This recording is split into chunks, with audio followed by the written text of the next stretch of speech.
When you change the way you perceive life, you change the emotions, you change your experience of life. I always tell people, you don't experience life. You experience the life you focus on. So if you're pissed off, you're only focused on things that could piss you off. You're deleting all the things you could be grateful for or loving. If you're really happy, you're deleting all things that could piss you off. And so what's wrong is always available, so is what's right. So it's developing habits of what you value, what you believe, and the rules that drive you that really helps people to create lasting change. But we all go through these stages, and it's easy to get depressed when your world doesn't match the way you thought it's supposed to be. So it's really changing the conditioning.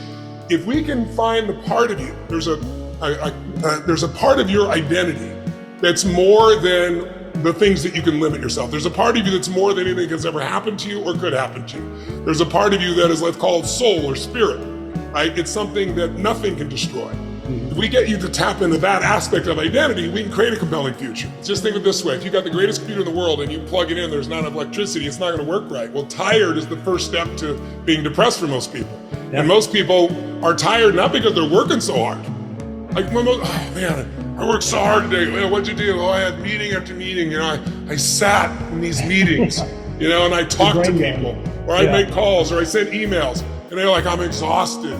I mean, what's happened is we haven't pushed ourselves physiologically for so long that we've gotten weaker and weaker, and so we feel tired from doing nothing. And so what you learn when you go through a weekend like that is, holy shit, there is a level of energy on command that's available to me that you never believe, but by being in the environment over and over again, you learn it's real and you learn to use it. And when there's enough energy, everything else works better. Your relationship is not gonna be great no matter what tools you have if you're tired. Because you're gonna go, love you, you know, there's no passion, there's no aliveness, right? You're not gonna grow your business when you're tired. But at a really fundamental level, the first key, if you're not where you wanna be, is you gotta feed and strengthen your mind. In other words, you're basically, whatever, it's garbage in, garbage out. We all know that, right? Every day, you gotta stand guard at the door of your mind. If you do that every single day, it'll accumulate over the decades until you'll be at a point where you won't even believe all that you've experienced and lived. But I don't go, oh, let me see when I'm ready. Let me, maybe in 5 minutes, or let me count to 3. It's just like when I say go, we go. And so it trained my body and my mind that when I say we're gonna do something, this is what we're gonna do. There's no internal negotiation with me. And that is a practice that's both physical and mental for me. So identity is how you define yourself. And what's interesting is, you can think of it as a thermostat on the wall. If we set the thermostat to be what our identity is, which our identity is not what we want, it's what we believe we are, right? Currently, not our desires, but what we're comfortable with, right? So if 68 degrees represents your emotional comfort, or 68 degrees is how financially comfortable. You may want more, but that's what you're used to is 68 degrees.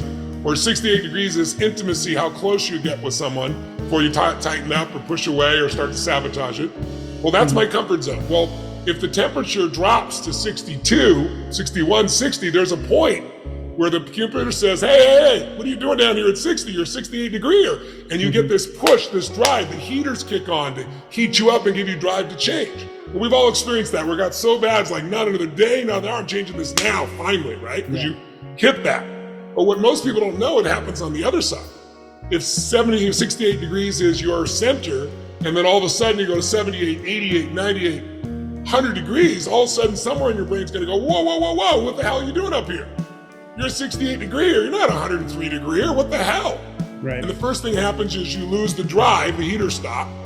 And the second thing is that's not enough, the air conditioners kick on and you start to sabotage to get back down to where you think you need to be. So shifting identity is the most important piece.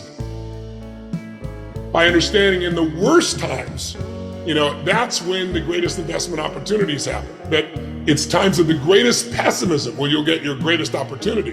The fundamentals don't change. What you need to do to have a quality life is pretty fundamental. You take care of your body, your mind, your emotions, you got a great plan, you got some, role models that make it more real to you that it's really possible, and you're in proximity with smart people and you're constantly giving, you're gonna win. We all have a way of defining who we are. And the definition of who you are is also who you're not. Get out of yourself by doing more for others than yourself. It's like, if I can focus on giving more than receiving, that'll shift. So I started working back then. I'd go and literally had no money myself, but I'd go feed people at the local Salvation Army place, during lunchtime and so forth, and volunteer my time. And it made me remember, hey, I got it better than I think I do. And it also made me remind myself that life's not just about me, it's about giving. So you have multiple identities, you're just not paying attention. You've reassociated to one part of yourself. So there's a part of you that will always whine and complain if you let it. Right? So we can sit here and try to do therapy on that part of you and all that shit, or we can put in charge the part of you that kicks ass and takes names. And there is a part there. There's a part of you that won't settle. There's a part of you that finally says, enough of this shit, and will step up. What's more important for life? A philosophy of life that makes you happy, or pragmatic skills that give you financial freedom? You can have beautiful days in winter, but some winters are short, some are long, some are hard, some easy, but you don't go from reaping in the fall straight to the next springtime. You go through winter, which is what strengthens us. You start to realize that, listen, everybody's gonna have their time to face challenges, everybody's gonna have their chance to grow, and I think millennials and Z generation are gonna be two of the strongest generations in history because they're gonna face some real challenges. They haven't yet, they think they have, but they haven't yet. How do you get stronger? You have to become more valuable. You have to not say what I want, you gotta say what does the world need, and I gotta retool myself to help meet those needs. And if you focus on adding value, doing more for others than anybody else in anything, you'll become one of the masters in that area. And when you're really great in that area, you build a brand. And when you build a brand, people come looking for you. You don't have to go looking for them. And you're gonna grow during whatever season we're in. They were asking Warren Buffett the other day, what do we do? What's your advice about inflation? And he said, don't worry about inflation, invest in you.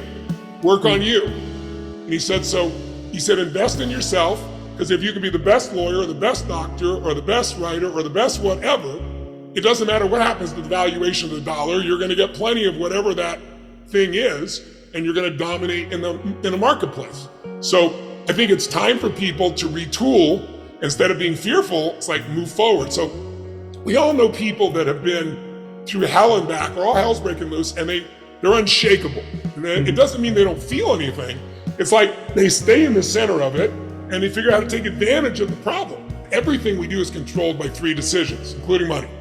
And the first one is, what are you gonna focus on? Whatever you focus on, that's what you experience. I focused on there's food, what a concept, this is exciting, right?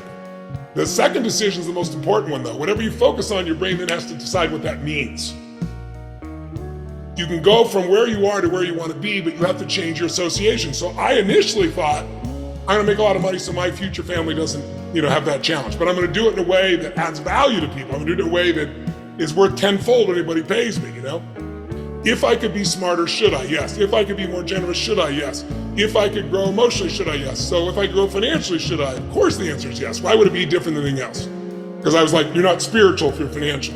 And then I made $1 million the next year, from 38,000 to $1 million, because I just focused on adding value, changed everything, my body, my mind, everything. And then I made the same amount of money for like 6 straight years, even though I was building new companies, helping more people, because somewhere in my mind, more than $1 million a year, you're a selfish F, what the hell's wrong with you?